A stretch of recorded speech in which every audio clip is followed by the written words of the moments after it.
Alors, salut à vous et bienvenue dans cette vidéo. Dans la vidéo précédente, on a vu comment configurer Git de façon globale. On a vu comment initialiser un projet Git.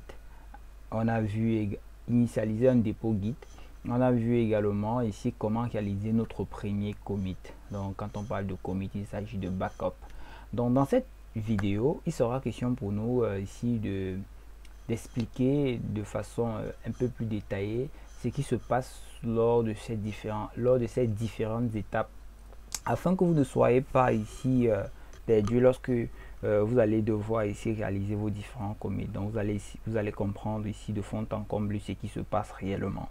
Donc je me rends rapidement ici au niveau de mon projet Git, donc dans mon dossier Learn Git, à l'intérieur duquel j'ai mes différents dossiers pour chapitre 1 et chapitre 2. Donc ce que je vais faire, je vais créer rapidement ici un nouveau dossier que je vais appeler chapitre 3. D'accord, je me rends à l'intérieur du chapitre 3 et à l'intérieur duquel également je crée ici deux fichiers. Un que je vais appeler index.html et l'autre que je vais appeler ici bonjour.txt. Donc je crée deux fichiers, un de type texte et un de type HTML. Donc si je fais ici un ls, on voit que ici j'ai deux fichiers. Donc présentement ici mon projet c'est un projet ici normal, c'est un projet classique. Ça ne représente pas ici un dépôt Git. La preuve, si je tape par exemple ici un Git statut, on a une erreur fatale qui nous dit que ça ce n'est pas un projet Git. Donc maintenant ce que je vais faire, c'est que je vais initialiser ce projet en tant que dépôt Git. Donc si je fais ici un Git init, à partir de cet instant ici, vous voyez que il y a ce master qui apparaît pour nous signaler que ça c'est un projet Git. On reviendra sur ce master dans les vidéos à venir. On a un master qui apparaît et ici on nous dit que ce projet est désormais un projet Git. La preuve en est que je peux désormais maintenant faire ici un Git statut et je n'ai pas d'erreur. En fait, vous allez me poser la question de savoir ici comment est-ce que Git fait pour savoir si un projet est un projet Git. Donc, ce que Git fait lorsque vous tapez ici la commande git init, ce qui se passe en réalité c'est quoi? Ce que Git crée ici un fichier caché. Donc si je fais ici un ls-a, donc Git crée ici un fichier caché ici nommé ici .git, un dossier caché nommé .git. En réalité c'est à l'intérieur de ce dossier caché que tous vos backups seront ici comment dire renseigner quoi, mais on ne va jamais ici s'occuper du contenu.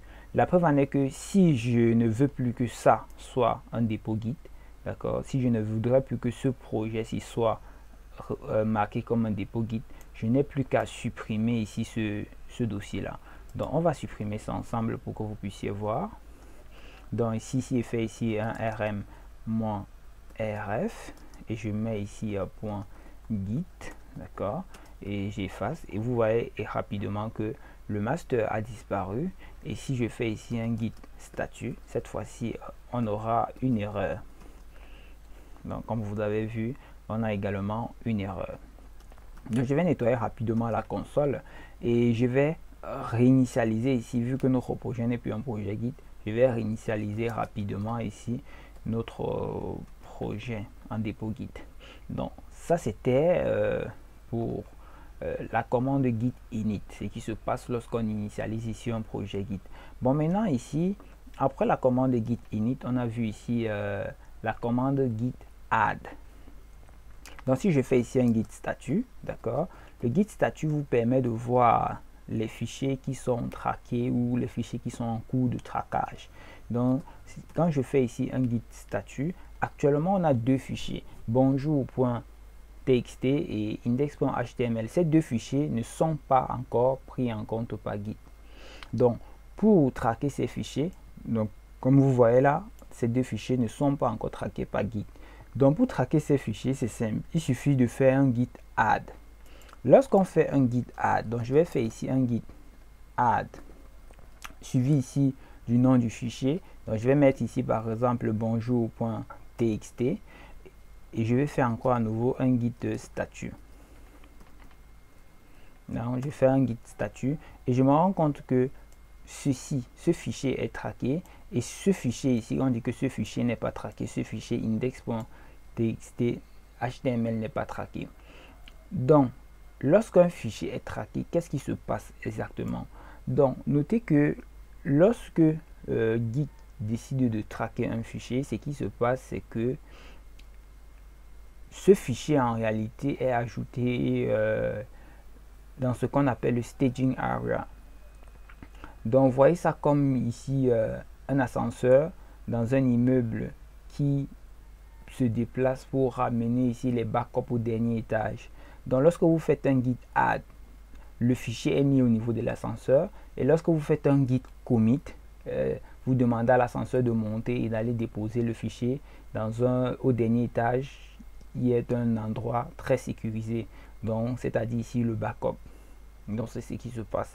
Donc si je fais ici un git commit, d'accord, si je fais ici un git commit et je mets ici -m, je mets ici initial commit et je tape entrée, d'accord. Ensuite je fais ici un git statut. Vous allez voir que ici là le fichier qui n'a pas été traqué n'est pas été pris en compte, c'est-à-dire que le backup en question n'a pris en charge que ce fichier-ci. Donc ce fichier est sécurisé et doit être dans notre backup. Par contre, ce fichier-ci n'est pas sécurisé, n'a pas été traqué par Git. Donc là maintenant, si ce qu'il faut faire, c'est quoi? Ce qu'il faut faire ici pour mettre également ce fichier au niveau de notre backup, vous l'avez peut-être deviné, il suffit de faire ici un git add index.html. Là, vous venez de mettre le fichier ici au niveau de l'ascenseur. Et maintenant, si vous faites un git commit, vous allez demander ici à l'ascenseur de partir mettre ça, dans un endroit sécurisé. Donc, ce que j'appelle ici le backup. Donc, de réaliser ici un backup. Donc, on peut faire également un git commit.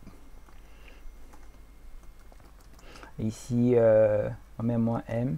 Ici, on dit ici ajout du fichier index.html comme ceci. Donc on voit que là on a réalisé également un deuxième commit, un deuxième backup. Donc les commits sont les différents backups. Si je fais maintenant ici un git log, d'accord,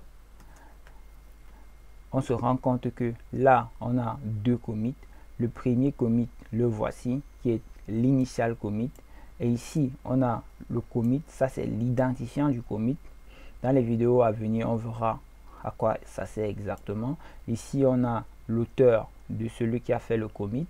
En l'occurrence, moi, Stéphane Zifo. Ici, on a la date à laquelle le commit a été fait. On a l'heure à laquelle le commit a été fait. Ça, c'est la même chose. Donc chaque commit possède également ces différentes informations-ci.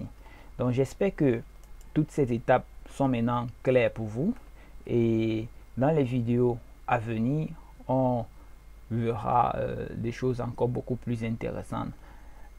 N'hésitez pas à vous abonner. D'ici là, portez-vous bien. Ciao, ciao.